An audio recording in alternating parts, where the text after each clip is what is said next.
భోజనంతో చల్లని నీరు తాగుతున్నారా? ఇది మీకు సాధారణ అలవాటే కావచ్చు, కానీ మీ జీర్ణానికి ఇది అతి పెద్ద శత్రువు.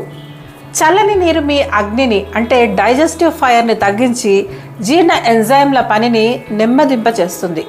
ఆహారం కడుపులో ఎక్కువసేపు నిలిచిపోయి వాతం పెరిగి బరువుగా అనిపించడం మొదలవుతుంది. ఆధునిక శాస్త్ర ప్రకారం జీర్ణం నెమ్మదిస్తే పోషకాలు తగ్గిపోతాయి, బ్లోటింగ్ పెరిగిపోతుంది. ఆయుర్వేదం ఇలా చేయకూడదని హెచ్చరిస్తుంది. చల్లని నీరు అగ్నిని ఆర్పి ఆమాన్ని పెంచుతుంది. ఫలితం భోజనం భారంగా, కడుపు మందంగా మారుతుంది. అందుకే గోరువెచ్చని లేదా గది ఉష్ణోగ్రతలో అంటే రూమ్ టెంపరేచర్ ఉన్న నీరునే తాగండి. ఇది జీర్ణానికి సహాయపడి పోషకాలు బాగా శోషింపబడేలాగా చేస్తుంది. చిన్న అలవాటు చాలా పెద్ద డిఫరెన్స్ని తీసుకువస్తుంది.